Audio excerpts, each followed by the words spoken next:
I'm in the game. I'm in the game.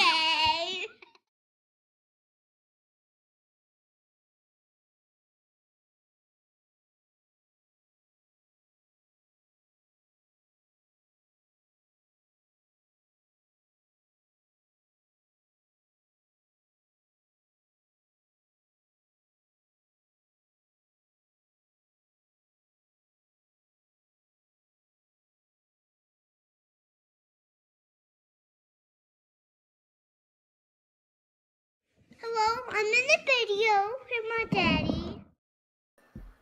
Hello, everybody. So this week on Meet the Modeler, we're going to be talking to James Skiffins. I'm hoping I'm saying the last name right.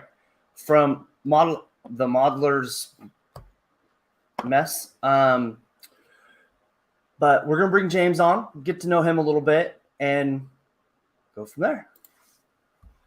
So, how's it going, James?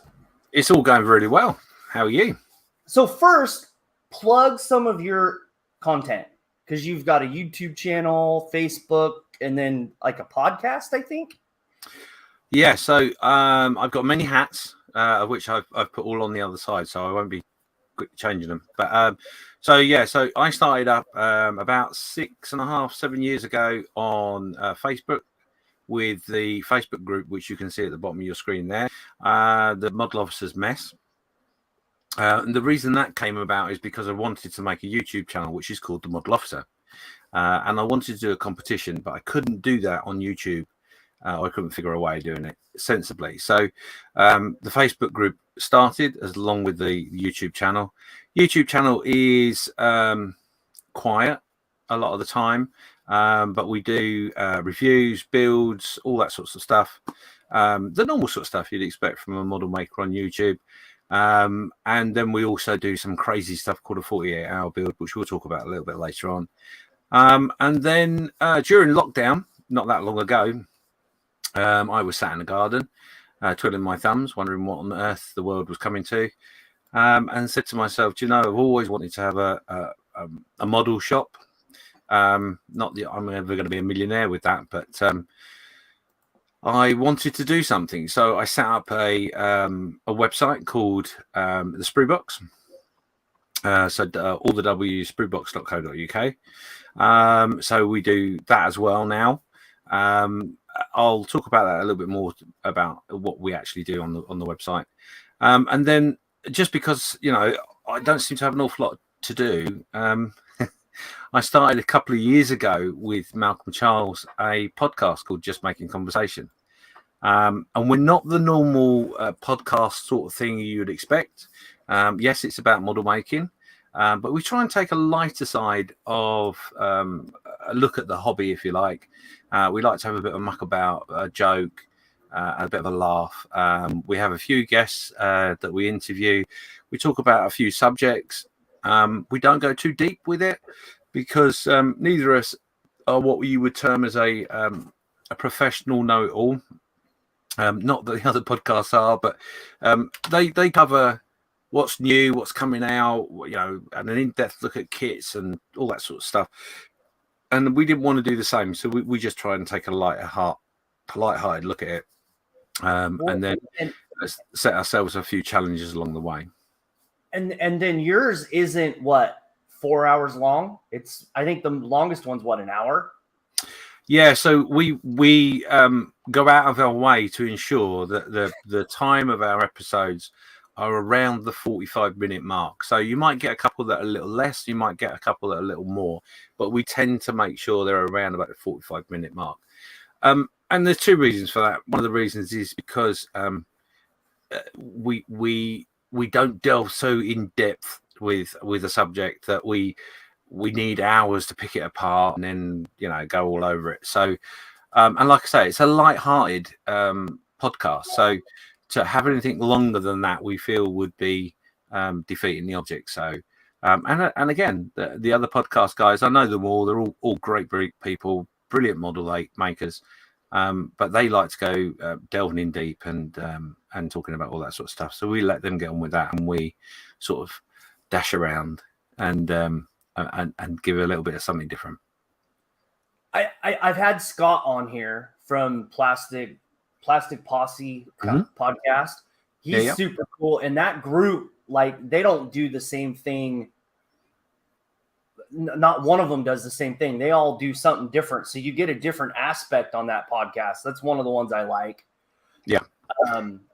And I really want to get some of the other ones on here, but it's, you know, like the Australian guys, I'd have to do it like Friday night. So it's Saturday afternoon for them. Yeah. Yeah. You know, Yeah. that time zone thing. It's not an easy thing, but I make it work. No, it can be. The time zone sort of thing can be quite a headache. But yeah, got a lot of experience with that. But yeah, talking to the guys in Australia is complicated, to say the least. Right. Although they're wonderful guys, yeah, you either got to sit up at. I mean, for me in the UK, I'd either be sitting up at stupid o'clock in the morning, with toothpicks in my eyes, trying to keep my eyes open. Yeah, I've done it a couple of times. Yeah, it's quite interesting. But yeah, the podcast world is quite close. What I mean by that is we all know each other. We all talk to each other regularly, and we every year try and get involved into something that where we're either supporting each other or we all come together to do something. So yeah, it's a fun world. And like the podcast that you were talking about, the Plastic Posse. You're right. Everybody in there does something slightly different. So, when you start talking about techniques, that's really is when you need an hour plus, because everybody's got a different view or a different way of doing things, which is great to learn for the listeners and the viewers, because they sometimes stream as well. So, yeah. So I want to talk about Models for Heroes for a second, because it ties into your big yearly project that you do. Explain that program for someone that just now hearing about it. Okay, so Models for Heroes, quite simply, is a life-changing charity aimed at veterans and serving men and women from the armed forces to civilian services. So it covers all the armed forces, obviously, and then obviously the police, the fire, the ambulance, all that sort of stuff. And the idea is that some of the guys from time to time will have traumatic incidences that they have to deal with, be it at war or attending accidents and all that sort of stuff. And mental health is a big thing. It can affect you quite a lot. And this charity, what it does is it uses the hobby of model making as a therapeutic process. So, as well as I do, when you make a model, you don't really think about anything else apart from what's on the bench in front of you. You don't think about your worries. You don't think about what your neighbours doing or anything like that. You're totally focused on a project. And when you've got mental health issues, I've never served, but I suffer from mental health issues and have done from in the past, etc. And one of the things I love about the hobby is that it gets me away from all of those worries and stresses, and that's far easier than taking medication, although sometimes you need that too. So that's the idea of Models for Heroes, and what we do as a charity, or I say we, I'm a volunteer. It's not my charity; it's Malcolm Child's charity. Very nice guy. And what they do is they basically will, when they get a beneficiary, they'll make a box up. Now, in that box, model kits will be glue, paint, brushes, a cutting mat, nippers, everything you would possibly need to start model making. And they put that in a box and they send it off to them. And then they support them through that process of making models in two different ways. They do it face to face, where we run face to face sessions around the UK, where you've got an experienced modeler who can sit there and explain the process to someone that has never touched a model in their life. But then we also do online as well. So we do around about 16 different sessions a week, or thereabouts, which are focused on different elements. So there might be a car or an armor or figure or whatever session. And the idea is that that's there for the beneficiaries to come on, spend a couple of hours in a hangout, make some models.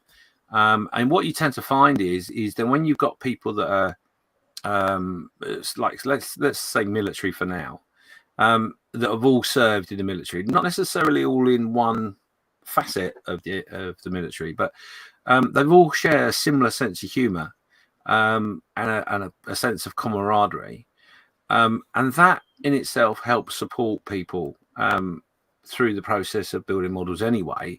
But it makes an immediate connection, which is really, really strange and wonderful to watch when it happens, because the difference it makes to people is phenomenal. And I kicked off by talking about the charity by saying a life changing, and I mean that very seriously.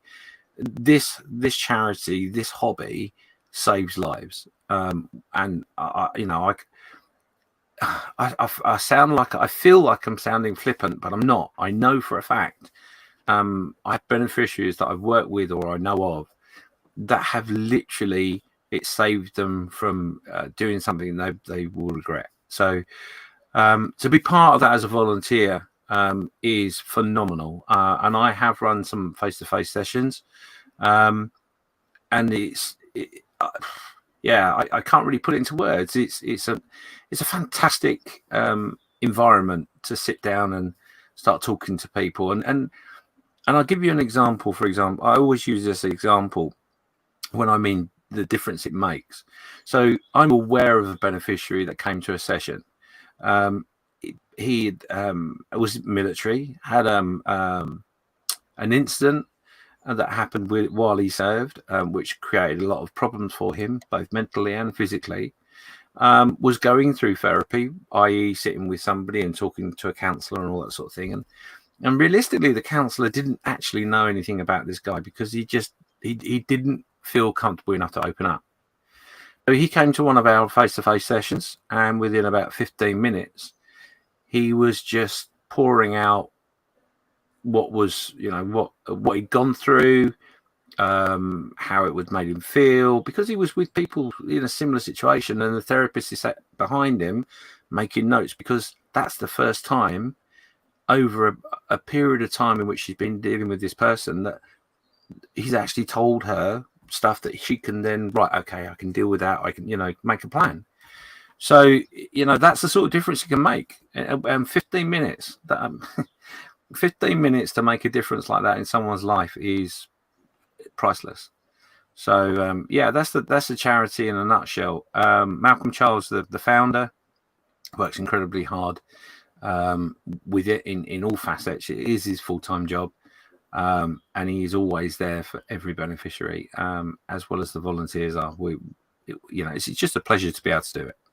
Yeah, Malcolm is a super nice guy. I've got to talk to him a couple times. I'm trying to get him on here so we really can talk about it, because I think this program needs to be in the States also, but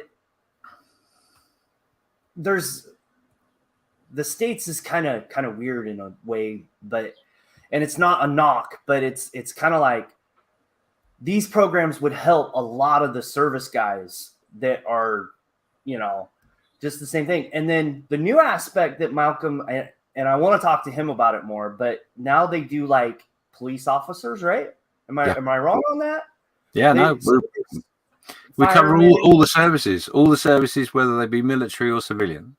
They're all covered. And that, you're right, that is a new thing. We started with the military, but then we were obviously very aware that police, fire, and ambulance all have that thing that happens where something happens they're not expecting, and it makes a big difference to them. And like I say, suffering from anxiety, depression, PTSD,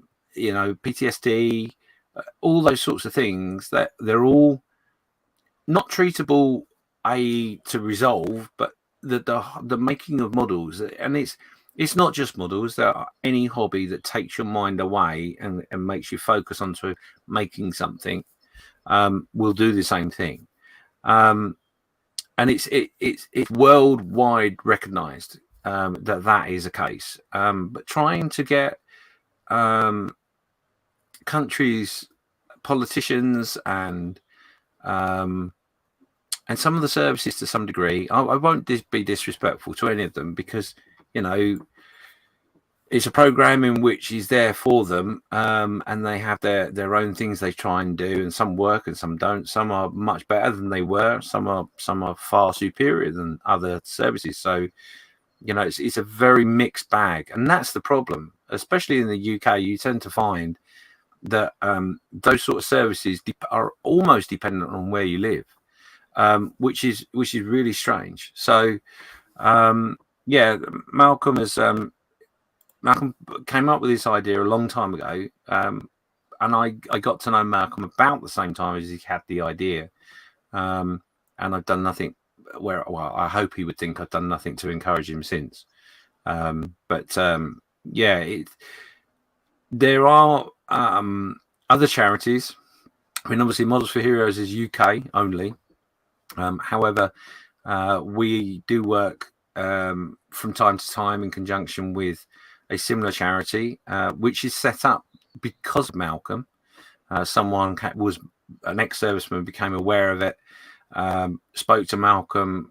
Malcolm advised them, helped them how to make the process start and what to do and all that sort of stuff. So we're very involved with them. That's Scale Models for Vets in the Netherlands.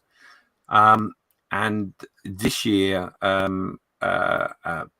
now veteran for Australia has boldly decided to try his best to make a charity in Australia doing the same thing. So, and I know that there's a couple of guys in America that want to set up the same thing.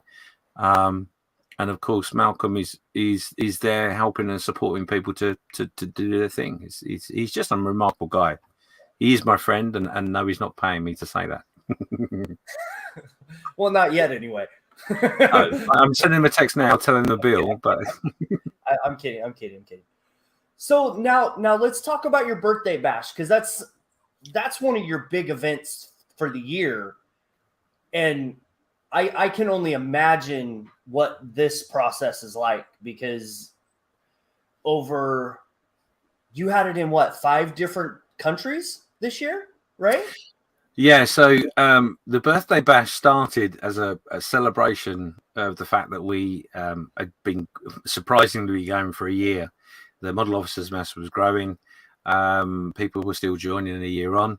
And we did actually, the first one we actually did was a family day or family weekend, where we tried to encourage the members and their families to take the weekend to build a model within 48 hours.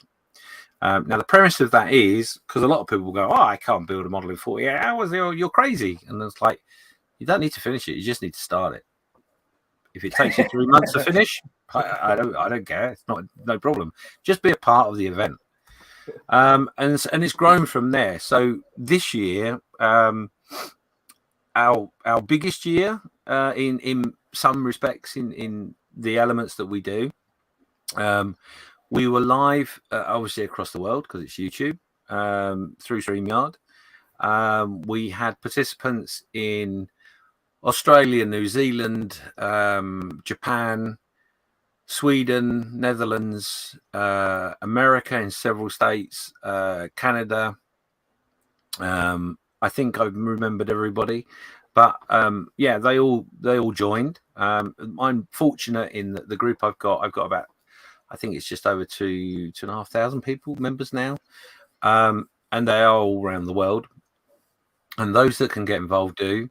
And the premise is really simple: is that we set up the Facebook group and with a list of rules, and the rules, there is a list of rules because there has to be, but it's really simple. Is the fact that the kit mustn't be started; it must be 48, a 1 in 48 scale model. And you start at a particular time, so it's 7:30 on a Friday, and you end 48 hours later. So the way around that, because we wanted to involve everybody, we did do it one year where everyone started that time in the UK, and it was a bit messy, if I'm honest. So we decided this year, 7:30 on a Friday, wherever you are in the world, you start. So obviously that means you've got people in Australia starting before I've even got out of bed. It was Thursday night for me. Yeah. And Right. people in America finishing when I should be in bed on a Monday. It's quite it's just 48 hours, but it's madness. Anyway, so what we then do, just to make it a little bit more fun and challenging, is we stream that from the beginning of time, if you like, wherever we can in these zones. So this year we had 5 time zones, I think it was. We started off with the guys in Australia. One of the things I should say is that the last couple of years, the podcast groups have all got involved. So, which is great because I twist their arm and bribe them to be hosts on the streaming. So that works quite well. So obviously we started in Australia. We then went over to the UK, the Netherlands, then over to the UK, then over to the US. And then back to Australia, and we carried on doing that for 48. Well, it actually worked out to about 70 hours of streaming, but we covered the 48-hour section of each time zone, which is great fun, if I'm honest. It's for the people doing it. It's not just building the model. It's a case of you're talking to people around the world that you might not really spend much time with any other reason. And you get to make a model kit as well. So, and there's a little bit of camaraderie in there. So there's a few challenges being thrown about between time zones and groups, which is always quite fun. The guys in the Netherlands are nutters. I mean, I'm not being disrespectful to say they are insane, because they this year they didn't, but last year. They involved lights and all sorts of stuff, dioramas and God knows what. If you could think of what you could do or what you'd like to do in a project, they threw it into a 48-hour build, which was phenomenal. So it's a great event. This year we had, I think, off the top of my head, about 130 participants around the world. Obviously, not all of those are in the live stream because we can't get everybody in the studio. So what we do is we set up obviously on the Facebook page. We ask them to give us an update of what they're doing, how they're getting on. We try and encourage them as best we can. But if I'm honest, trying to do the stream and everything else, and it's not just me; it's loads of people involved. Is quite difficult, but everybody seems to like it and enjoy it. And then lastly, just because surely that's not enough to do, right? So we then throw in an auction. Well, actually 3 auctions. So the auctions this year, I seen the ones last year, and it seemed like this year you had a lot more like paint oriented stuff. Yeah, to be honest with you, we this year we reached out to a few people. Everybody that had been involved in the year before had agreed to do, literally after the event, agreed to do the following year. This year we reached out to a couple of people, and we were actually contacted by a few people as well who wanted to get involved. So we had the likes of local hobby shops in certain areas. We had Airfix involved. We had SBS Paints involved. We had so many different people involved. Tankcraft. Oh God, I haven't got the list in my head anymore.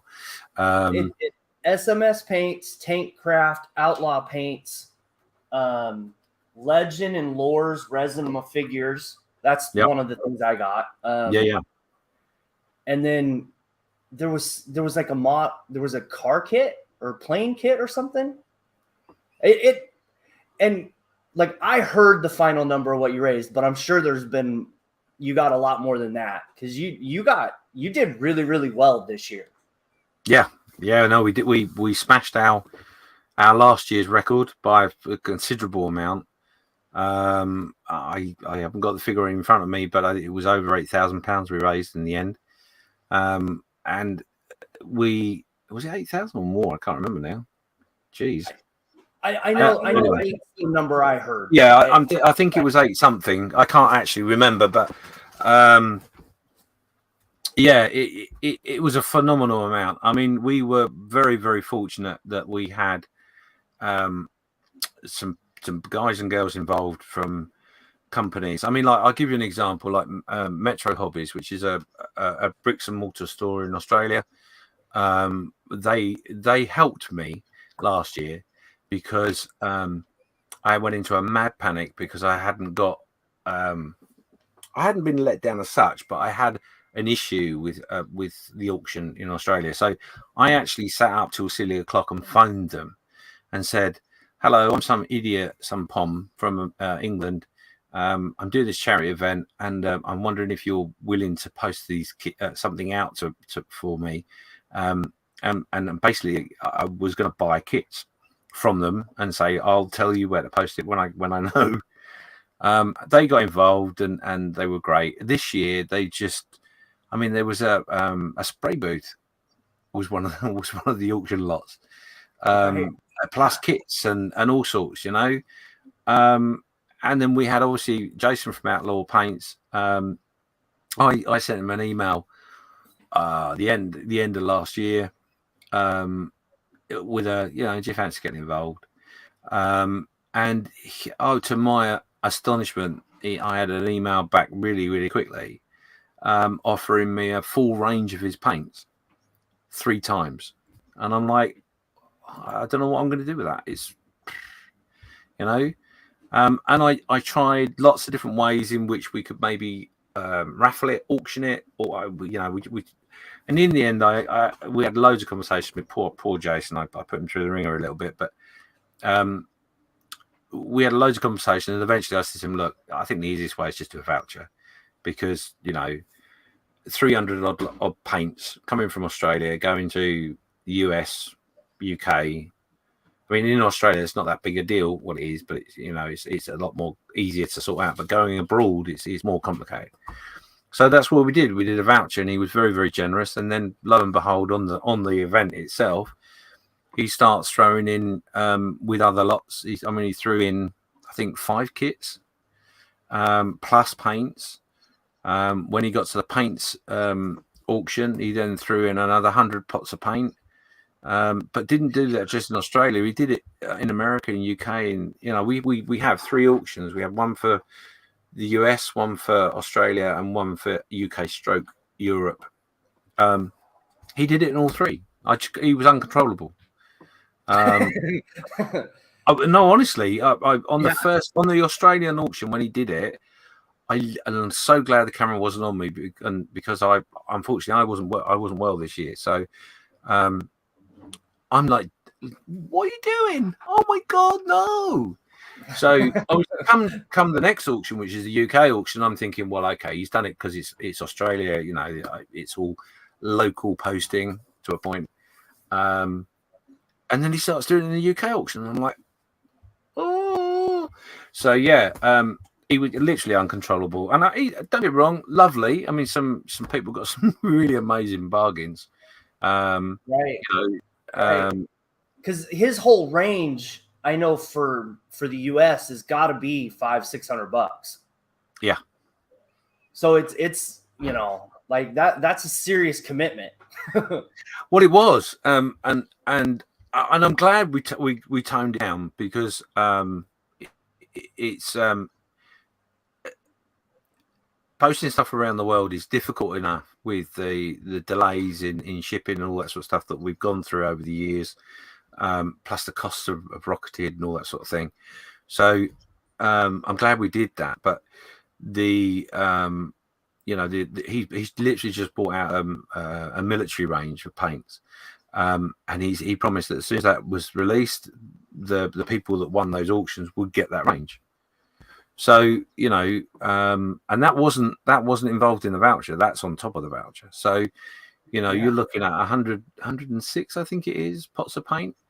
That's a substantial amount of product just given away like that. And he continues. He's already signed up for next year. He will be toned down a little bit. I got to be honest with you. If I can. But purely because I mean I don't know what next year's going to bring yet, but I already know for a fact that all of the people that were involved this year have already signed up for next, and they're going to be other people that want to jump in. So, I mean, even to the point we had a gentleman that joined us because we within the stream itself, we invited some YouTubers, some people that hadn't been involved before, for a couple of fresh faces, a little bit something different. And one of those people was Mel, the terrain. Oh, he's going to kill me. He's not the train doctor. I can't remember his name on YouTube, but he's a really, really great person. And he ended up doing a little bit of hosting, which is wonderful. And then all of a sudden during the auction said, "Oh, do you know what? I'm going to throw in a lot." And I'm like, "Oh, it's a model kit or something." No. It's spaces for 3 people to go and visit him and spend the day with him, so he can teach people what he does. So making terrain and all that sort of stuff. Terrain tutor.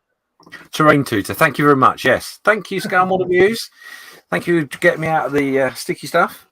Yes, and you know that was fantastic. And then the last thing, I know we move on, but the last thing we did this year was I contacted some YouTubers and said, "Could you make me a little video?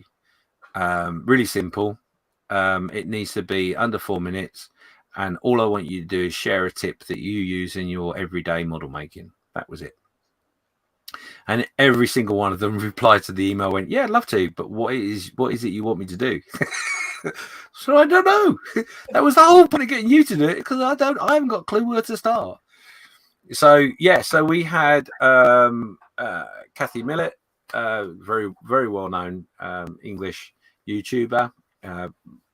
More known for railways sort of stuff. Gilbert Mondragon. What can you say about Gilbert Mondragon? He's just a phenomenal artist and builder. Right. To name but a few. And they just, you know, I mean, we had I did speak to Night Shift about it as well, and he agreed to do it, but he said he couldn't do it this year, he'd do it next year. But they all that will be a good one. I really like his channel. Yeah. So, yeah, if any of you are watching, any of you well-known YouTubers and want to get involved next year, we will be doing the same thing, but just drop me an email.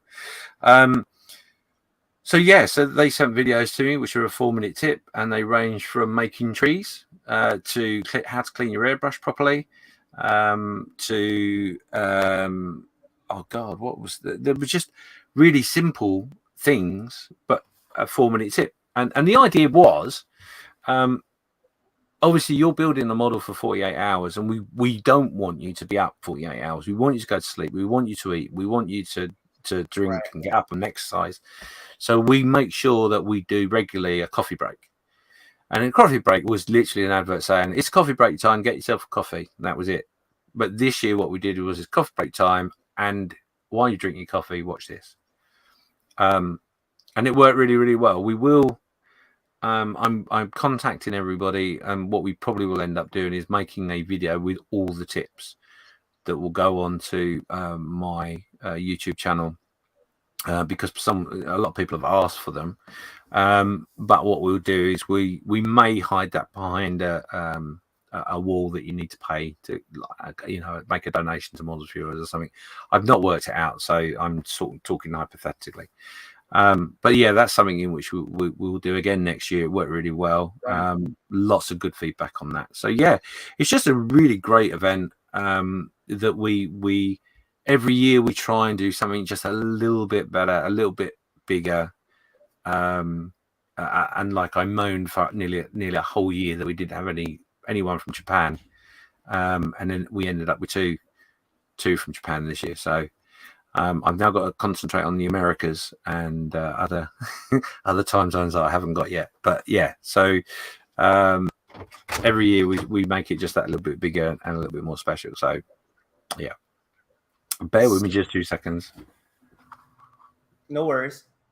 Yeah. So what I'll do is this. Like, some of the auction items were like these. Yeah. Yep. And then this figure, I actually haven't finished, but this was one of the figures that I bought in the auction. lush. And it wasn't that bad. I mean, it was an auction, so I probably paid a little more than probably what I should have, but it went to a good cause, so it wasn't bad at all. But it turned out really, really good. But yeah. But one of the new things we were talking before this is like StreamYard now, like everybody in the room can stream it to their channels now. So that's going to bring a lot more eyeballs to your thing next year. Yeah. I can't really reveal too much for next year. We spoke about it earlier before we went live, but Right. The ultimate plan, if you like, because the whole idea of the event is to be all inclusive. Right. It's not about whether you've got a YouTube channel or you're you've got thousands of subscribers, or you run a channel or a podcast. It's not that. To get through the door, I'm going to make a model. Great, come in. That's it. There is no other thing other than that. And the ultimate goal, really, if I'm honest, while I'm dreaming, would be to be in a studio with a green screen behind me with hundreds of model makers, all making models for 48 hours. And I'd love that. I'd love to be have that opportunity to do that and then go, do you know what? Let's go to the wall. I'm going to pick that person in there, 3 from the left, and bring them into StreamYard and go, wow, what are you working on? Blah, blah, blah.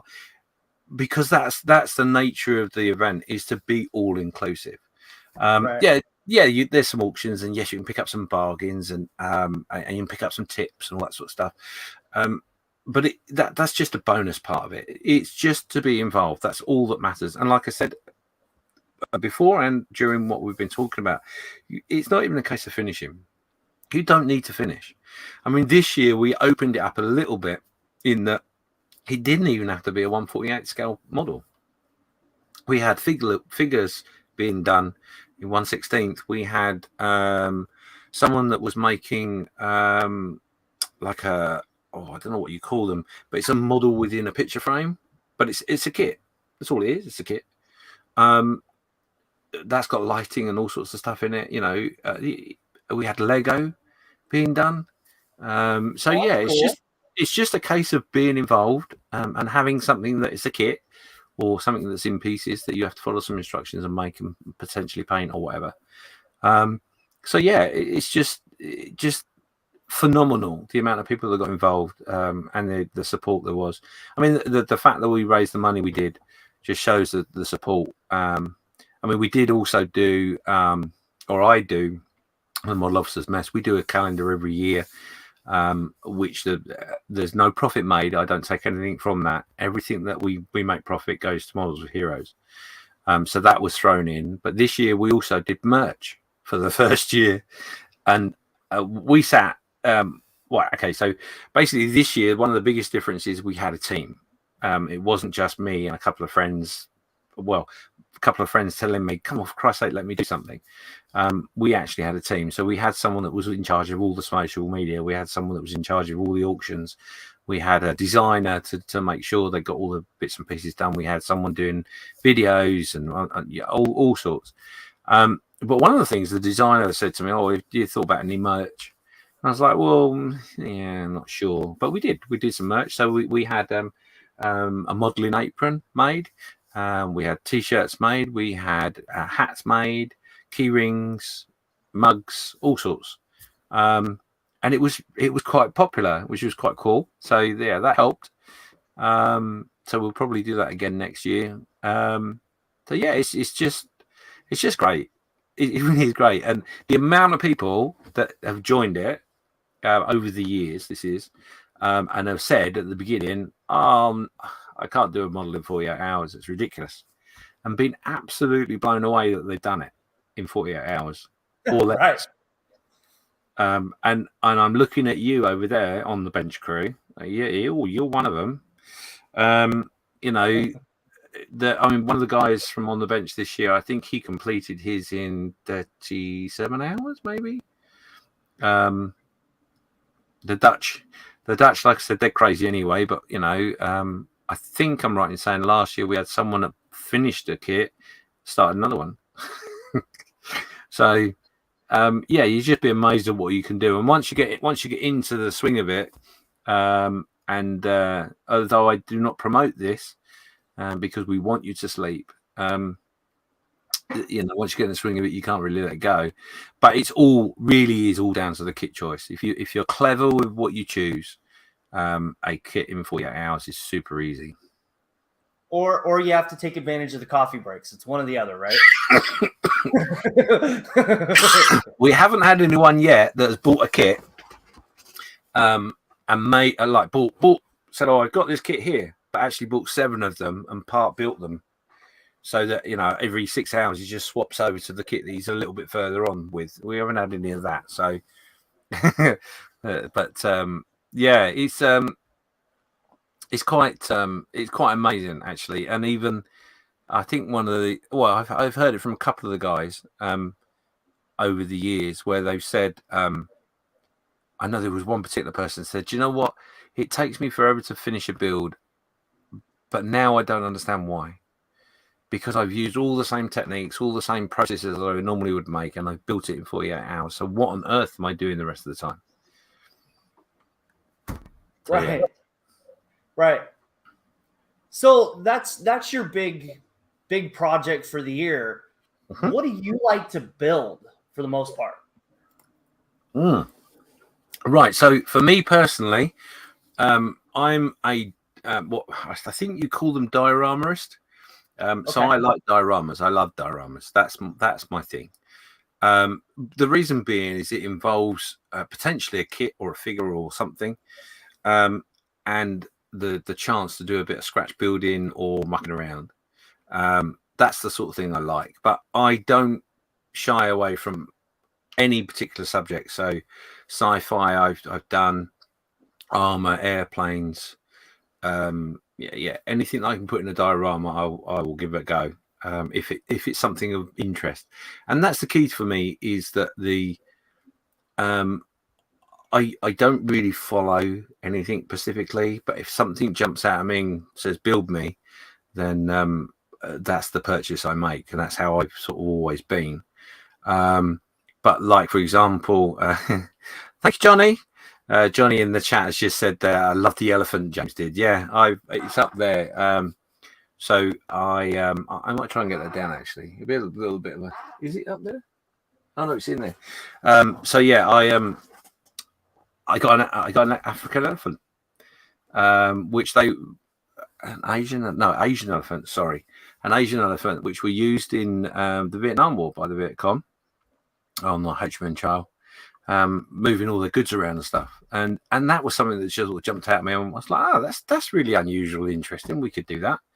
So yeah, they're the sort of things I will do. But yeah, so what I'll do, if we bear with me a second, if you want to go through the comments a minute or two while I just prepare myself.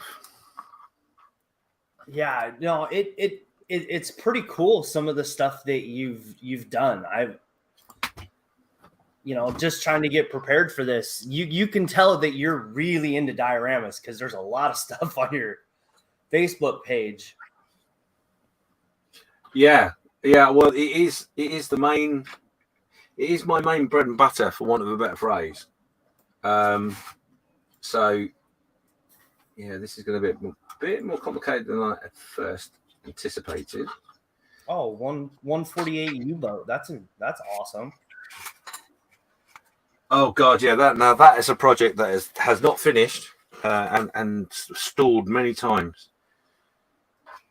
Remind me of that. I'll come back to that in a minute. I'll explain what that's all about. So Johnny's just saying there about an elephant. This is one of my pieces that I did. Wow. And this is literally just an Asian elephant with a particular person on and some supplies. And yeah, that was great fun because I'd never painted an elephant before. I haven't got a clue. So that was quite fun to do. I hadn't done foliage as such of a palm tree anyway. So some of these are leaves that are bought as a little pack, but most of them are actually feathers. They're not. They're Oh, not. really? Yeah. That's So cool. this one here is a feather, and it's literally a case of a little bit of scissor work, painting, etc. I mean, I even got coconuts in there, but you don't want to see me nuts. But yeah, that's and then obviously what I did was I got some pictures off the internet of the references Oh, that I yeah. took, and I That's stuck them cool. around the edge because otherwise it wouldn't really make a lot of sense. So yeah, that's one of the sort of things I do. Another one that I've done recently. Oh, bear with me. Another one I'd done fairly recently ago was I just wanted to challenge myself to something simple. So I got two figures, and these are two German soldiers. One's obviously been wounded and not very well, to say the least. And the other one's shouting for help because they've been pinned down by this barn. So, and the reason I did this was I bought these figures because I thought, oh, I'm bound to use them somewhere. And then I got this cart, which is a kit from Yen Models. And it's just a little wooden kit that you build. And I did a little series on it on my channel. And then I thought it needed a barn. So I scratch built the barn and made a straw top, etc. Did a bit of 3D printing. So these are 3D printed. Oh, cool. Which is that's like a supply pack, etc. Yeah, that was good fun. I enjoyed doing that. And the problem with these figures, where a lot of people make mistakes, in my opinion, this is that now obviously it's a sad scene. There's potentially gore, etc., etc. But people seem to sometimes pour a pot of paint over, paint over everything to emphasize the fact that someone's dying. And with a little bit of subtle shading on the face, which I will bring that up so maybe you can see that a little bit better. You can, without lots of blood and guts and glory, you can explain the story. Right. And that's what I like about dioramas is that they are literally a story. So, so they're the sort of things I do at the moment. So James, before you take that away, right? Yeah. Where are you getting the grass and stuff from on the top of that? This? Yeah, no. Like where the soldiers are, all that foliage. So so this is all that. All that is right. Okay. So what did I do here? So this is just normal grass that you can buy.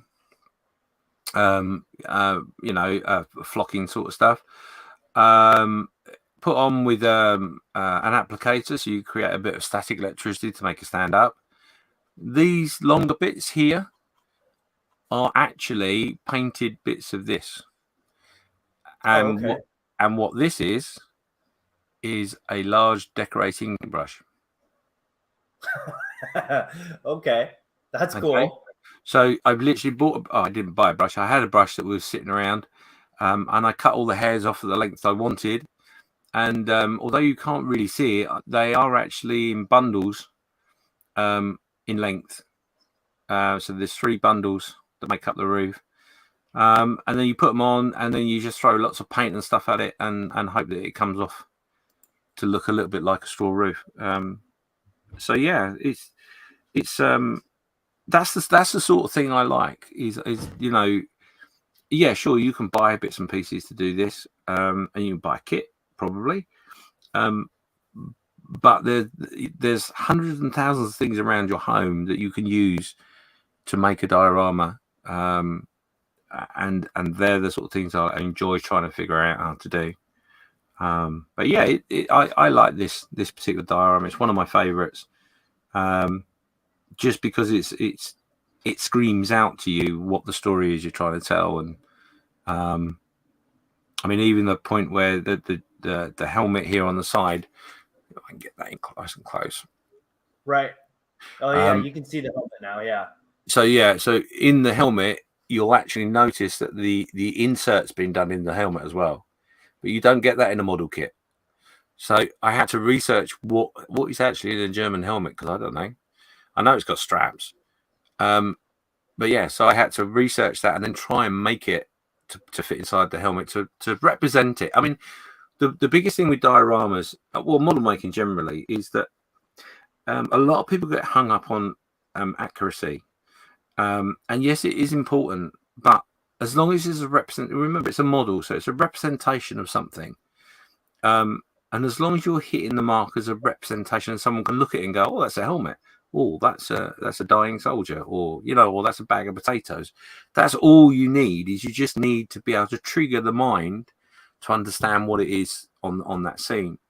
And you don't need to get too in depth with the detail, but yeah, unfortunately, I'm one of those sort of people that gets a bit crazy. So, but yeah, so that's one of the things anyway that I've been doing. So what am I working on right now? Couple of pieces I'll show you. This here is this here is an engine, and this is for a hell diver in 1/32. That's cool. And the kit didn't come with the wiring. The wiring is all scratch built and put on. And that was actually the reason I did that was because I came across now what was it? It was the Airfix 1/24.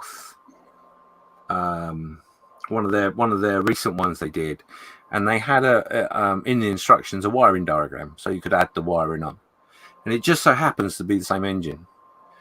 So I used that, thank you Airfix, to put the wiring on, and really enjoyed it. It's just super detail in it. The rest of the aircraft it's basically an aircraft that's in the maintenance shop being worked on. I won't get it down because it's up there in amongst all the bits. But the side panel behind the engine here, so obviously the back of the engine here, I've scratch built and done lots of references to find this. This is actually 3D printed by somebody. Someone put it together for me. Well, I actually printed it, but they made it for me from pictures. And then behind that is the area where there is a fuel tank, all the pipe work and all that sort of stuff. It's actually on my YouTube channel. I'm really sorry for anyone that watches any of my videos. I haven't managed to finish it, and I haven't got to anywhere further than what's up there at the moment. But it will be finished, and it will come up eventually. But yeah, so that's on my bench. Very proud of that. I enjoyed doing that. And then we're also working on this, which is a T-34. And the idea of this was I've always wanted to do a rusty wreck. So this is what I've done. And all of this, I'll bring it up. I'm not sure how well that's going to come out, but the reason there's texture and stuff in there is because that's all pigment. Oh. So what I did was I painted the whole orange, rusty orange, added a bit of silver and bits and pieces on it as well. Then put some chipping fluid over it, and then painted it with the green, which you can see on the side there. And then took a lot of it off, and then all of this is just pigments. There's 5-6 different pigment colors, just working out to create a rusty wreck. An awful lot more work to be done on it. So what pigments are you using? Is that the Airfix or AK? Nope. Right? So these are the pigments I've been using. The company doesn't exist anymore, unfortunately, but they are there's similar sort of things you can get from any other company, but they're nice big tubs of them.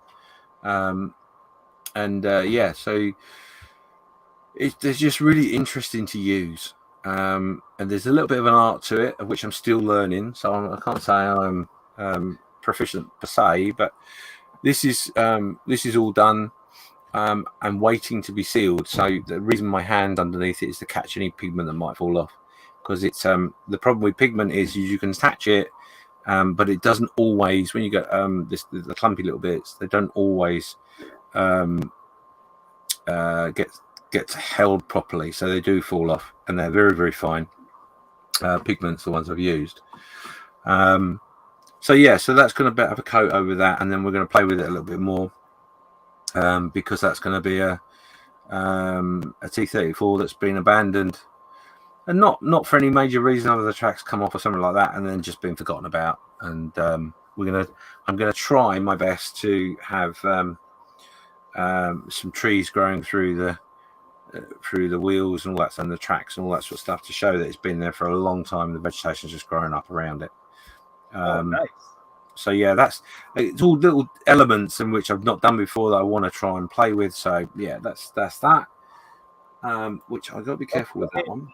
James, what do you seal it with? That's a question we got. Right, really good question. When I figure that out, I'll let you know. I'm joking. So what I've done is I've actually used this pigment binder to apply them with. And then what I'm going to do is I'm just going to really lightly, from quite a distance away, so there's not so much airflow, but I'm just going to throw over it some matte varnish, and hopefully that will hold it down. The only other way in which I could potentially do it is a little bit of matte varnish on a brush, and you just dab it around. But what I'm worried about is as the fluid flows, it could potentially pick up all the pigment and create issues. But yeah, James, explain that pigment powder or binder. That's new. I've never seen that. What is that? Okay, so this is a product that's been around a while. This is from Valerio. I'm sorry I pronounced that wrong, but and all it is basically, or the way I've used it, whether it's meant to be done that way, all I've done is, for example, on here. So what I do is I get a brush, I put a little bit of the binder on the surface, and then we pigment, and I'll get where's that? You can use a brush or a cotton bud or anything really. So if I use cotton bud for now, I'd pick up some of the pigment, and then all I do is I'd literally just tap like that over the surface.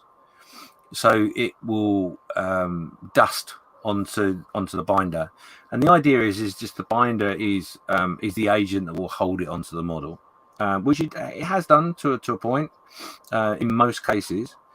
And then what you do is you because obviously this particular model I have used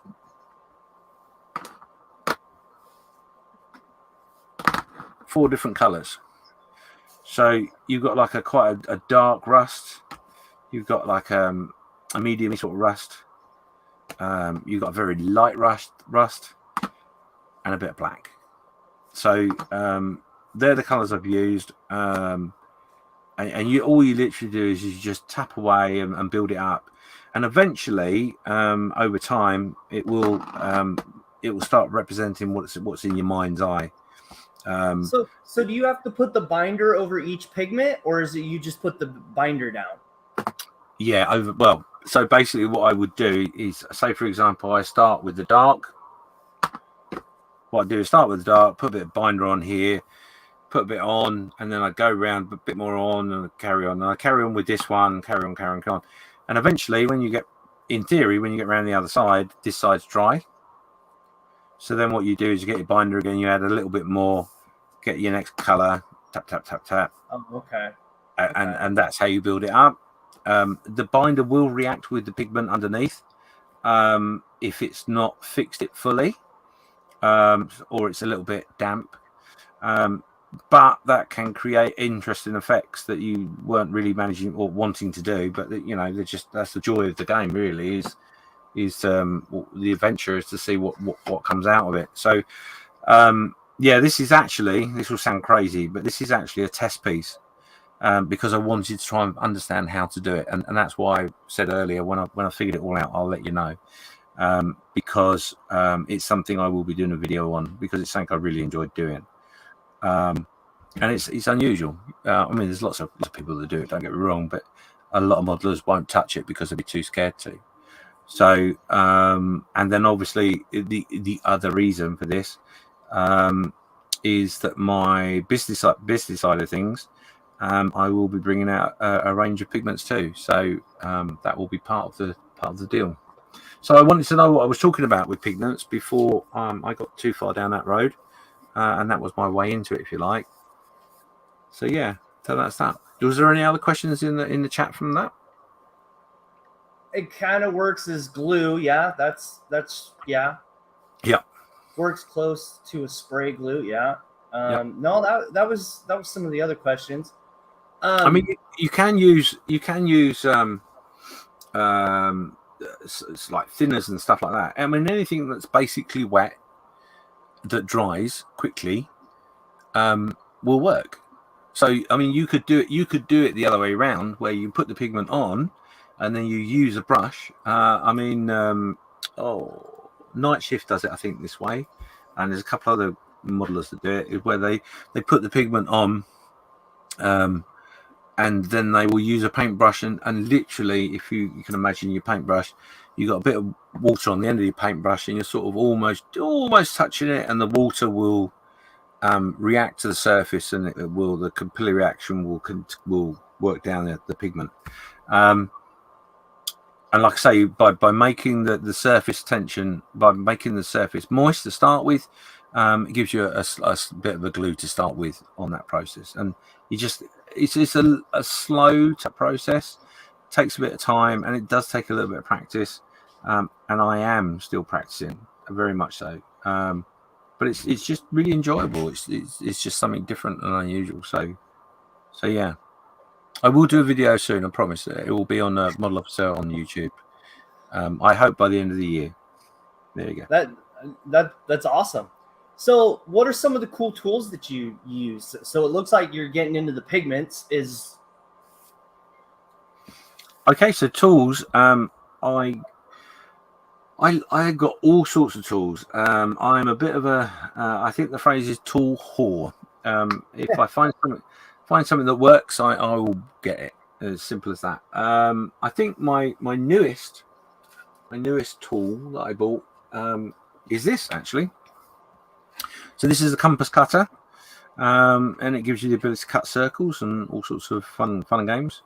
And this will work through paper as well as rubber or leather or whatever. And yeah, the reason for that was I was doing something with circles, and I couldn't figure out how to do it, because you try cutting a circle with a pair of scissors, it's a nightmare. So yeah, that's one of the new tools I've got. That I love. Yeah. You got those visors on your desk. Yes. So obviously this is the problem when you talk about tools, because this is an everyday item that I would it's just there. I use it all the time. I don't really think about it as a tool. It's just there. And the reason I need this is because I'm getting old and my eyesight's not great. So I actually wear contact lenses. And this gives me that little extra effort, or takes away the effort, maybe. So yeah, these are a must for me. Another thing that I am very, very keen on. So with that visor, I just got that, so I've been trying to use it a little bit to get used to it. It is not easy to get used to using that thing. Well, see, now the funny part is, I've got a couple of other visors. You can get like a headband visor. But the problem with that, I mean, even it's got a flappy bit, you can push the bit up. But I found it was too much. I'd end up, with my visor on, and I've got my, let's say I've got my little figure here, and I'm going to do some painting, but I'm not very good at depth. So like my paintbrush is over here, and you feel like you're chasing the thing. With this, because the lens is not too wide, you still got your professional your vision on the sides, which is your normal vision, and also it's a pair of glasses, effectively, and they do take a little while to get used to, but yeah, once your brain becomes accustomed to it, it works really, really well. So I mean, while I've got this in my hand, of course, a cork. Now, the reason I say that is because obviously that's an everyday thing, right? But a cork. I love my corks. because a little bit of sticky, double-sided sticky tape, and you can put a figure on there. You can put a horse glider nose on it. There isn't anything you can't put on here. You can even, for example, put your seat belts, 132nd seat belts on them, and add PE buckles and all that sort of jazz. So a cork, and the peanuts. I mean, if you like a glass of wine, or your wife likes a glass of wine, keep the cork and use it. Don't throw them away; they're brilliant. So yeah, that's another tool. Something else in which I really love. This will blow your mind a little bit. Oh, so okay. I didn't prepare for this as such. So I will give me a second while I just get some stuff. So this stuff here I love, and I'll explain them all in a second. And the other thing I really, really love is this. What is that? Now these are tools for dioramas. So we'll come back to this in a second. So this I can't get this anymore, unfortunately. A very well-known company bought the rights to it, and the people that I used to get it from, it's a nightmare now. But anyway, balsa foam. If you can get hold of this stuff, it is phenomenal. It is just the best. You can carve bricks. I mean, those pictures on there tell you everything you need to know. You can build a house. You can carve carvings, and it's just phenomenal. But I used this for a build I did a few years ago now, where I built the church in 135th. Scratch built a church inside the church, and did an ornate altar for it was actually the area was the altar of a church, and around the outside was all carved and all that sort of stuff. It's brilliant stuff. Loved it. Really fine dust, so be very careful of that, and it will get everywhere, but it's just phenomenal stuff. And if you're interested in what I'm trying to talk about or describe there's a whole build series on the YouTube channel about that build. And that was the build was called Sacrifice on the Altar of Freedom. And it is exactly what it says on the tin. It was a US serviceman hanging from his parachute, had unfortunately fallen through the roof and died, but was hanging above the altar. So but yeah, that's on the channel. Check it out. It's well worth the watch. There's lots of things in there that's lots of scratch building. So yeah, that's one tool that I really, really love. Now card, I hear you say, what, you're mad. So this is 3 different types of card in different forms, or different thicknesses rather, and you can build anything from this, absolutely anything. What I will do is I will just go over to the other side of the room and get you what I mean. Thing he says, which better describes what I'm trying to say. So you want to build a house. You want to build something a little bit different, not the bulk standard thing. There you go. That's what you can build with card. So is that like styrene sheets, or is that cardboard?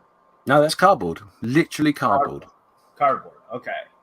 Okay. So as you can see on here, what we've done is we've used several different thicknesses of card. We used a big thick card as your base. We've cut some windows out. We've added some bits and pieces on top.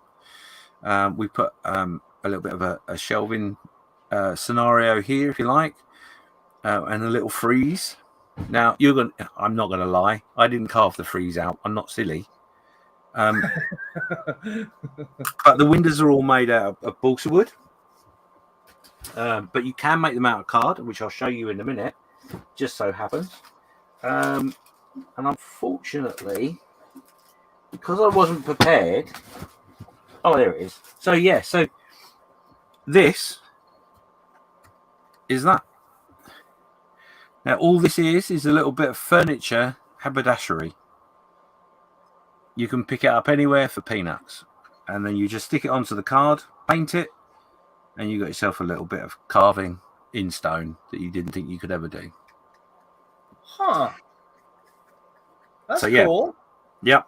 So they're the sort of things in which I like to try and do. So anyway, this is card. This was my first introduction to card, and I saw someone. I got someone on my group actually that builds the most amazing 135th buildings. I mean, they're in museum quality. They're just amazing. It piqued my interest, and I really want to give it a go. So that is my first experience. Yeah, pretty fairly simple. All you got to do is just think of a building and break it down 3D. Right. Doesn't sound too easy, does it? But it is, honestly. And then a nice little segue is this. So this is windows frames that are made out of card. Your stonework is made out of card. This is it's just normal styrofoam foam, which is carved. And the door is made out of card. So Cool. you can make roof tiles as well, but these are 3D printed resin tiles on this one. But yeah, they're the sort of things I like to do. Bit mad, right? But the good news is, if you're in the UK, the good news is you can actually get everything you see right here to make this from the sprue box. Because we do a package called an inspiration package, and you pay a certain amount a month, and then depending on if you go for the highest package, so the premium package if you like, every 3 months we send you a box of goodies in which you have got no idea what they are. I don't tell anybody, I just send them the box. And this was the first box that went out. It was the bits you need to build this house, a base, a model kit of a Jeep with 5 figures, and that's what we sent out. So they're the sort of things in which I like to do. So yes, tools could be anything. I mean, yeah, of course I've got the standard scalpels and all that sort of stuff, but I prefer the little bit zany tools to me. No, I mean that's cool. So Sarah Jane asked, someone grew up watching Blue Peter. I'm not sure if that might be a TV show or something. I'm not sure. It's a children's television program where every time they did a little diorama or made something, they do something called sticky back plastic, which is double-sided sellotape effectively, and cereal boxes and all that sort of stuff. So yes, I did grow up watching that. But yeah, that's why I am the way I am. I love the idea of thinking I want to build a building, for example, or I've got loads of pictures actually from one of my holidays where we were in Poland, I think it was, and the buildings were really fantastic. So I took loads of pictures, and I wanted to try and figure out how to recreate that. And this is part of the journey. It's just great fun. Was there any other questions? What scale is 1/35th? It's 28 millimeters, right? Yes, correct. Yeah. Yeah. Mm-hmm. Yep. All right. Okay. So, there any other tools you want to show? I don't think so. You know, the rest of the tools I have are pretty bulk standard, normal tools. So let's talk about paint. What paint you using to paint some of that stuff? Okay, so my go-to paint right now is Model Color. So it's this stuff here. It's an acrylic paint. Oh, model color. Okay. Model Color. It's okay. That's all right. No worries. Yeah, the reason I got these to start with was because there was a company in England that was their stores were closing, and they sold them off really, really cheaply. So I bought a load of them. And I've always been a great believer in the fact that this is a tool right here. This is a tool, and it's no different to this. You know, in as much as you have to learn how to use and manipulate the scalpel, you still need to learn how to manipulate your color and your paint. So the joy with Model Color is that it is really more a figure paint sort of paint, more figure painting. I don't get on very well with Tamiya. Then I won't rubbish them, but it's just something that I don't like personally. But a lot of people love it. and it's an acrylic paint, so it's really easy. And model color comes in a vast range of colors, and it gives you the opportunity to mix your own paints and bits and pieces as well. So, yeah, paint wise, that's my go-to right now. I'm going down the road of lacquer, but that will be with Outlaw. Partly for the reason. How do you like the Outlaw paint? Everything I see about Outlaw makes me want to jump up and down and scream. I think it's wonderful. However, I'm still waiting for my samples to arrive, so Okay. I haven't used Outlaw per se. I've spoken to a lot of people that use it, and I get nothing but great feedback from it. So it's going to be really exciting. I'm very fortunate in the fact that I've been asked to be the UK distributor for Outlaw, which we've agreed that. So come the end of the year, we'll have it in the UK, and it'll be flying off the shelves, I'm sure. But lacquer paints generally, I find them very interesting. Never found one that I've been overly comfortable with, and all the reasons for that have sort of been answered by Outlaw, if I'm honest. So, yeah, looking forward to that. The only other thing in which I use paint-wise is I'm looking at my shelves just up here. Is Met Color, which is by the same company, but it's a little bit Gundammy, in the colours, but it's fairly similar to the model colour, if I'm honest, especially the way it works. So that I use. But that stuff is like you could put that right in the airbrush and shoot it, right? That's the difference between what the first one you showed and that one, right? No, both of them need to be thinned.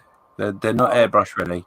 I personally, and it's a personal preference. I personally, especially with acrylics, I've never really got on very well with airbrush ready paint that's acrylic, because to me sometimes it's a little bit thin, sometimes it doesn't. It needs thinning, blah blah blah.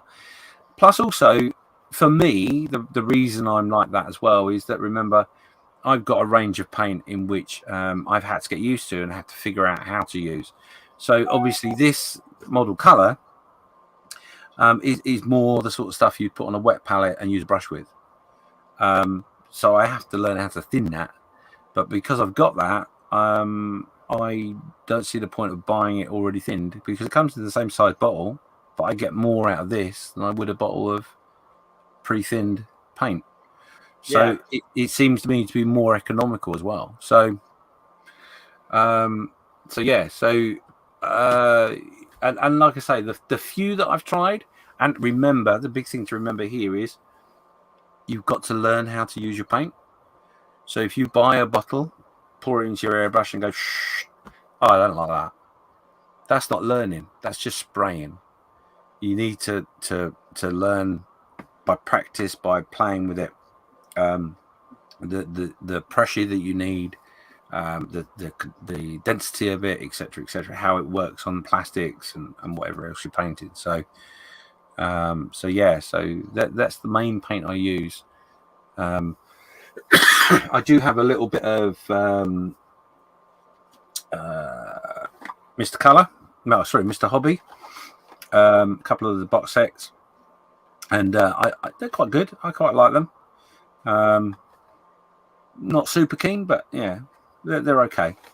And strangely enough, I think it's just because I'm stuck in my ways. I tend to get as good a result with this as I do with what I do anyway. So, but I think that's because I've been playing with them for a long time. So, but yeah, paint wise, that's what I use. I don't really use any others as such. And I make my own washes and all that sort of thing. So, yeah, it's quite fun. Yeah, Harry. It's extremely informative. I agree. And Harry's one of those that does diorama stuff too. I need to get him on here also, because he does some pretty cool stuff with like train layouts kits, yeah. Mm-hmm. And gets them up and going and changes them, and So he's a pretty cool guy. Yeah. So we've hit about that hour and 20-minute mark. Is there anything else you want to bring up for you? Not really. Let me go Because back we've to because I was gonna say we got to that part where you get to ask me anything you want now. Anything I want. Oh, here we go. Right. Oh, fair, right? What paint do you use? I went down Army Painters rabbit hole, and then I've been getting, like, for cars and stuff. I did get a little bit of the Outlaw paint, and I bought that in the auction. I bought that SMS Pearlizer paint kit. So I've got a little bit of that, but I mean, for the most part, I'm, Army Painter, craft acrylic paint. I use Createx, but I don't use it enough. So I'm, it comes with a science experiment because you got to figure out how to thin it. So this is it, isn't it? It's not bad paint. It's just every time I use it, I have to remember, I have to mix this with it to get this result. And if I want this result, I have to mix these two in with the paint. It's like, it's not hard, but this is the thing, isn't it? And I think the thing that I'm really looking forward to with Outlaw is that Outlaw paints, it's ready to rock and roll. So that intrigues me. And like I say, the results that people seem to get, it seems to be pretty phenomenal. The color ranges are sometimes a little bit off the wall, which I like. I'm a little bit that sort of person. I don't like the norm. It's just the way I am. It's like anything. It's another tool, isn't it? Paints you've got to use. So, I mean, the one thing I would say is, and it's a plug for myself. So I'm very sorry, but I will do it. As I mentioned to earlier, in the UK, if you're watching the UK, the Sprue Box is becoming the Outlaw UK distributor. There may be other outlets that will have it, but they will come through me. And we're in discussion because I don't want to I don't want to be responsible for everything. So yeah, we've got a few people but it will be limited in the amount of people that have got it. But what we will be doing, because what we're planning to do is we're going to try and launch it at Telford. So the UK launch of Outlaw Paints will be the beginning of November. That'll be the official date. However, there is a pre-order ability that's about to go live at the end of this month for a month. So if you are interested in Outlaw Paints and you want to pick up some Outlaw Paints, there's a little bit of as a thank you, a discount for pre-orders. Yes, you will have to wait for it, but it will get there. It'll be worth the while, I'm sure. And depending on the uptake, we may even throw in a few extra goodies that won't be mentioned, but they may be in your. So yeah, give us a support in hand. The reason for that is I started Sprue Box up as a hobby, really, as an extension of my hobby that would pay for my hobby. But there is a possibility I'm going to be made redundant at some point. So this is my way out of where I am right now. And by taking on Outlaw as a distributor, that will aid that in some respects. I'm sure it will still be a hobby to a point. But yeah, so if you want to support me, by all means do. But while you're on the web page as well, look at the pricing plans which are there. I alluded to it a little bit earlier. It's called the Inspiration Box, and the idea being is that I send you something to inspire you in your modeling journey, and it can be anything. I don't tell you what it is, but with that package comes a Discord server which has got Hangouts, a bit of a chat and all that sort of stuff, but also I say this because the aim is to make sure that every box that goes out, not only have you got the ability to call me up and go, what on earth have you done to me? I hate you. What am I meant to do with this? And I will tell you what to do. but there was videos as well to explain what to do. So, for example, the house that I showed you, we did some videos to explain how to do the carving, how to manipulate the card, all that sort of stuff. And it's just the basics. Don't get me wrong; it's just a basic. This is what you can do, and then it's up to you, hoping that you've been inspired to go and play with it a little bit more and go along that journey. So, all the bits you find within that box will be available on the website. If they're not now, they will be in the coming months.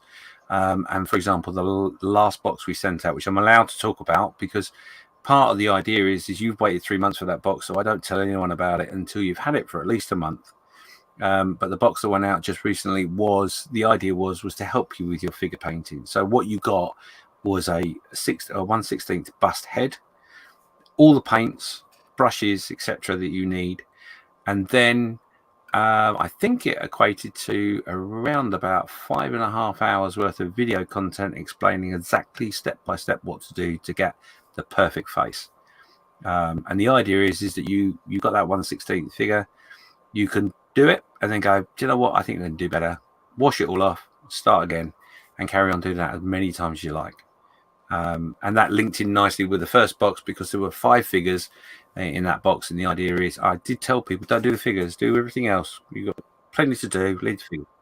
The idea is that people will do their figures and they'll build them all, and they'll paint one, and that's finished, they'll paint the second one. And hopefully because they've now learned how to manipulate the paint, etc., those figures will all be different in their abilities. And by the end of 5 figures, effectively they've done 6 because they've done the figurehead, is they'll be going, wow, this painting figures is so easy. Why was I worried? So that's the idea of the boxes. It is a monthly subscription, and there are different levels. But yeah, check them out, please, because if you think that I can't inspire you, challenge me, join it up, and be surprised. Yeah, that's a cool idea. That's for sure. Yeah, the whole idea of a sprue box, its concept is that everything will come in a box. So going on the website next month will be a supply box, which you can purchase, which will have the basic supplies you need for your general modeling journey. So glues and sanders and all that sort of bits and pieces. But you can then also sign up for that to be sent to you every month, 3 months or whatever. And yeah, that's the idea. It's just the boxes. Everything's going to be in boxes. It's not the normal website. Yes, there is the model kits. The ones I've selected, I think, are quite fun and funky, but they change from time to time. I don't have a massive stock of them, and 9 times out of 10, if I'm honest, I put an offer up and say, "Oh, there we go." For example, the Katie, the Gecko's ambulance, British ambulance. I put that up and said, who wants one? This is how much I'm going to charge you. And then once everyone's bought them, I get them in. And that's sort of the way I work. So, and I don't hide that. That is, I'm not shop. This is my little hobby room, and that's all I'm allowed. My wife will not let me go into the front room with it all. So yeah, I can't store lots of stuff. But yeah, that's the idea of Sprue Box, and the idea is to inspire everybody in their journey, and because we're all at different points in their journey, and don't we need that sometimes? Yeah, it's crazy how if you work at this a little bit, how much progress you see right away, right? Yeah. Oh yeah. I mean, the 2 boxes in which we sent out so far, because it is a new thing. It's just started. I mean, Gary says there the inspiration boxes are brilliant. Great way to stretch yourself as a modeler, but also pick out a few skills. Will help you whatever you do. And he's right. That's the idea of it. Is that you know, if I said to you, "Oh, would you like some card so you can build a diorama?" You'd say no, wouldn't you? Because you're like, "What do I want card for? What am I meant to do with that?" But if I send it to you because you've been paying for it, you're going to go, well, I'm going to have to use it. I paid for it. But also the videos are there for you to go, I see. And it's really amazing, actually, the some of the comments I've had back from people saying, I mean, I've got one person I know of who's, I don't do dioramas. Oh, I love this. Can I get some more card? Can I do this? Can I do that? You know, that's the idea. I don't want to convert everybody into a particular genre of model making, but I do want to see less of people going, well, I build Spitfires. That's all I build. I just build Spitfires.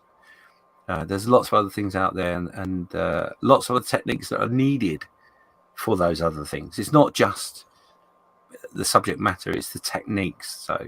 So yeah, that's the idea.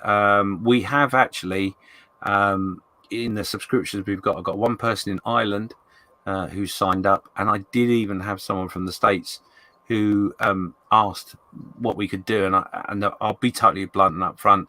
The postage costs are horrendous. But if there's something that grabs your fancy or you want to give it a go, I'm happy. You just drop me an email. I'm happy to try and help anyone else I can out. And we have sent one out to the States, and as far as I know, they're over the moon with it. So, yeah, it's not everybody. It isn't out there anywhere else, so that I'm aware of anyway. So it's just something a little different, a little funky. But yeah, there you go. So we've been on here an hour and a half. Did you have any more questions for me? Yes, I've got one question. I think that's the most important question I want to ask you is, in your modelling journey that you're taking day by day, what challenge have you set yourself this year?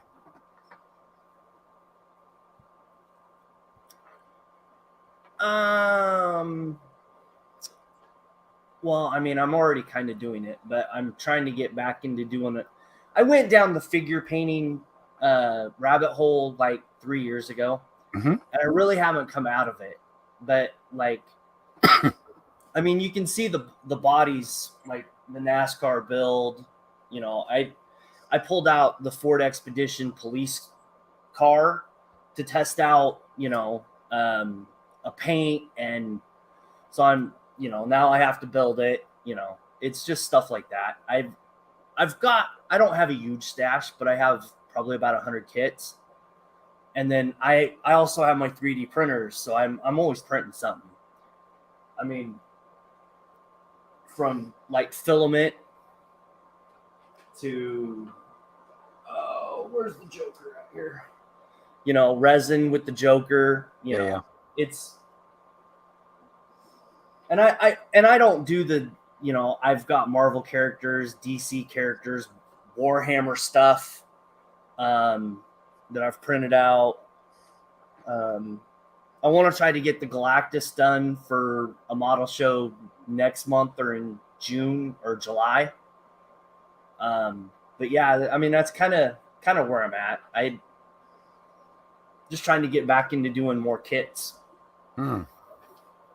So is there a particular aspect of model making that you really have thought about for a while that you'd really love to try, but you're just that little bit nervous about, or maybe put off by a previous experience? Is there anything like that?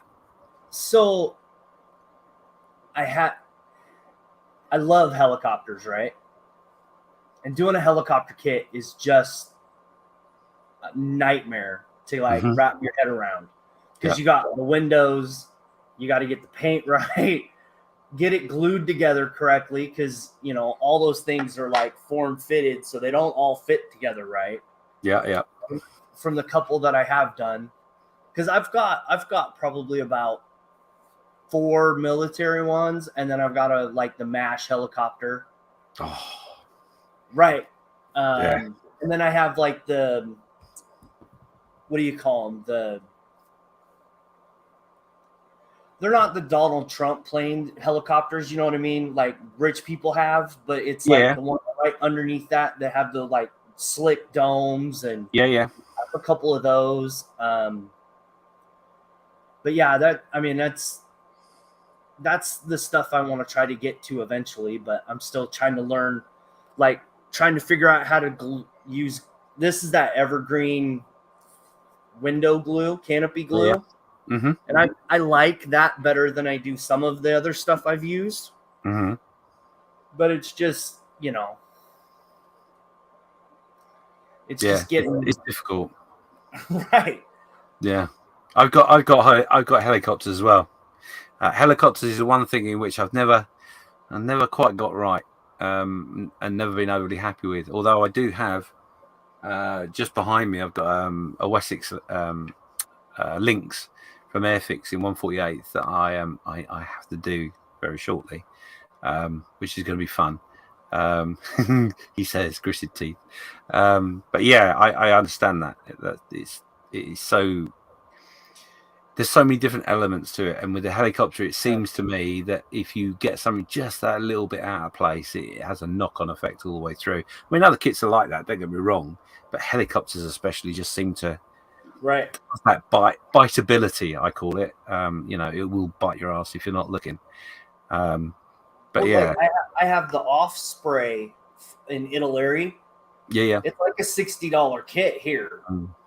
But that's going to be like, once I start doing them, that's going to be the one that I try to like knock completely out the park, right? Yeah. I mean, I've actually got the Edward 148 Hind, which is that's in the stash, and that's the one that I want to get right.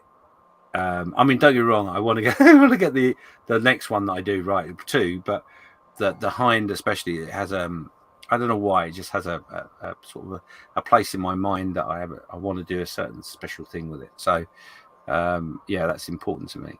But yeah, I do get it. So another thing which I wanted to ask you as well, and this goes out to the people watching as well, because I can see the chat, and I can see people are enjoying the hard, difficult questions that I'm throwing at you. But remember, these questions go out to you too. So if you've got something in both the questions I've asked already that you think, what's your challenge this year? What's the challenge you set yourself? Pop it in the chat. If is there something you're scared of, particularly a technique or whatever? Pop it in the chat. Let us know. It'd be interesting. But something else I wanted to ask you was, just because it's my main interest. So dioramas, is it something in which you've tackled, or is that something that you just shy away from? So I have, with figures, there's more of a diorama aspect to it. Yeah, that's why I asked. Yeah. Like the perfect example is, this is the base for Black Panther. Yeah. That I printed out, but it comes out in two different pieces, so it's going to be like this with Black Panther stretched out. Yeah. So I have to like do the rock line here. When I glue them together, I'm going to take like I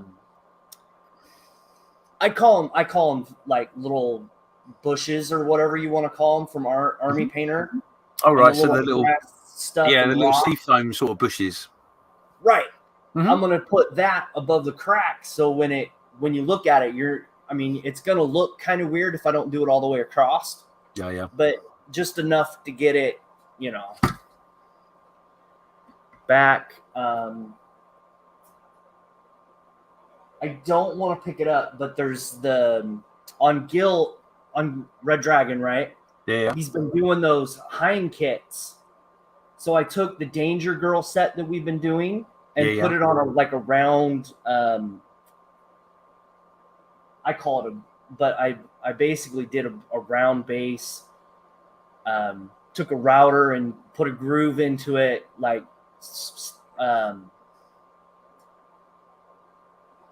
stained it, and then now I glued the other two on already, but the third one we're still waiting to do. So yeah, it's it's there's all kinds of different ways, and like you have, these are from Gundam, but it's like the rock stuff. I don't know if you can.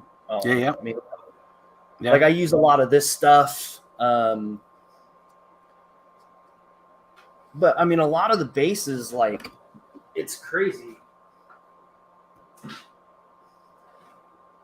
Like the base for this is like 8 pieces. Yeah. Wow. But it's it's just crazy. And then you have to figure out how to hide all the lines and gaps, and it's just part of the challenge, right? Yeah, absolutely. Oh, all right. don't fall off. Wasn't my fault. I've done that, like when I was building this guy, my Warlord Yeah. Titan. One of the guys wanted to see it because he was following the build, and I was holding it, and I like dropped it live on Meet the Modeler. Mhm. Like, and you could see my complete attitude change Mhm. after that, because I very had to polite way of reprint putting the it. whole. I had to reprint the whole bottom of that figure. Oh. Right, and that's not an easy task. No, it's not. Definitely. I just looking at the chat for a minute. So basically, there's been quite a few comments about room, having the room to not make yourself homeless from your builds, etc. Storage, display space. And storage and all that sort of thing. So one of the things in which I would say to you, especially diorama wise, I've got one to hand, he says. Yes, I have. Yes, I have. So set yourself a challenge this year. This is a little picture frame. It is what's that? So that's 3 inches by 3 inches. Yeah, but it's a box frame. Okay, what a box frame is, it just means it's a deep frame. Now you can add to this if you want to. You can make a little bit of extra wood on the back and make it deeper if you want. He says, looking around, thinking, where did I put that? Oh, there it is. I know where it is. Oh, that's going to be a real pain to get to. So part of the 48-hour build that I did or tried to do while being sick just last month was exactly that. So this is that same frame, but with a bit more added onto it.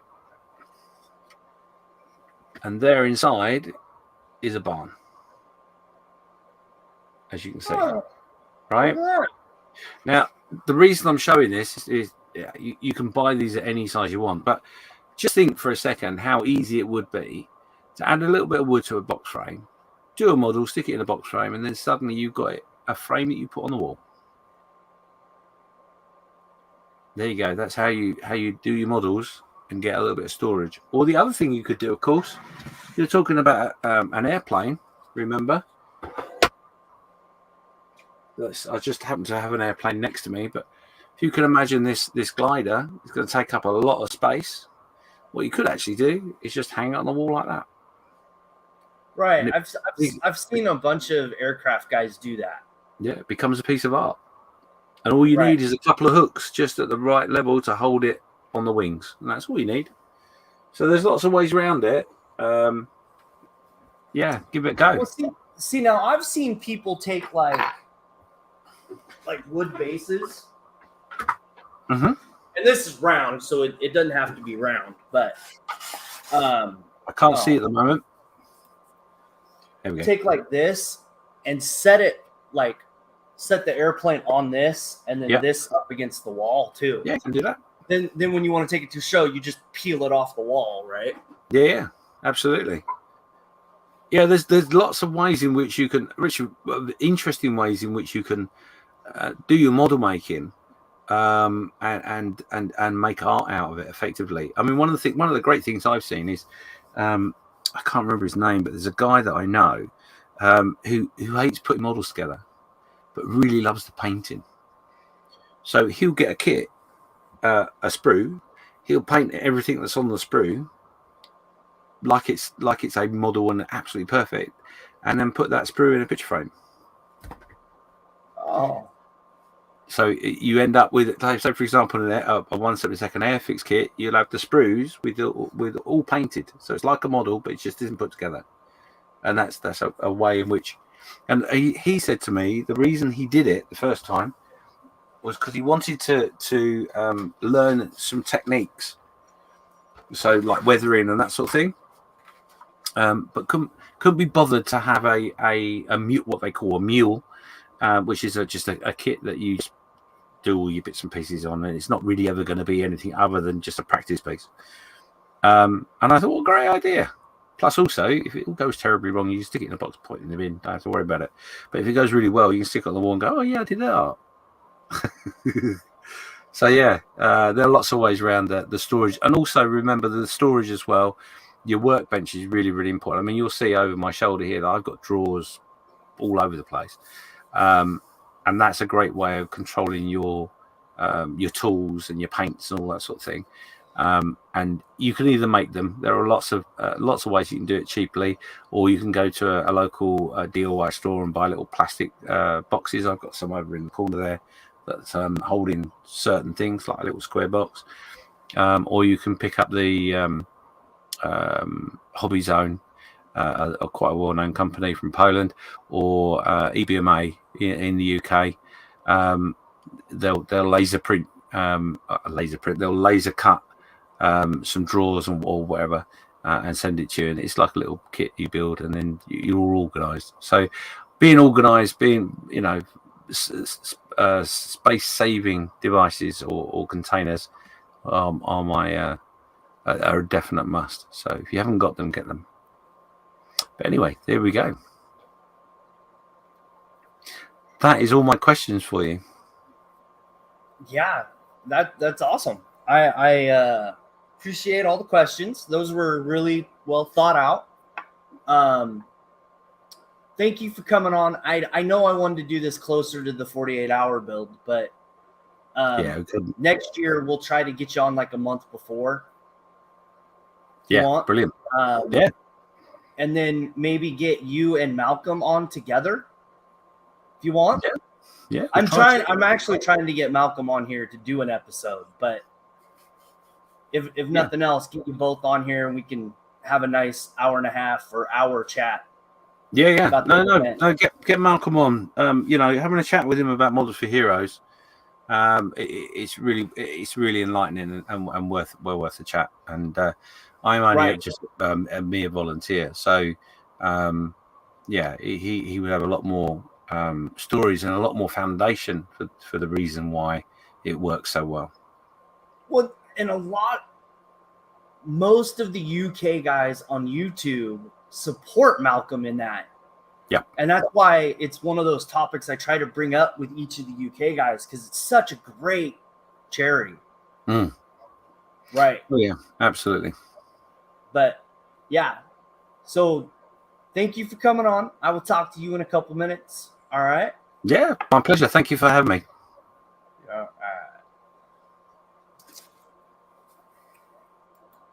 All right, everybody. So that was James.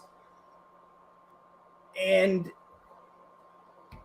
we learned a lot today. And super cool guy, does a really cool event every year.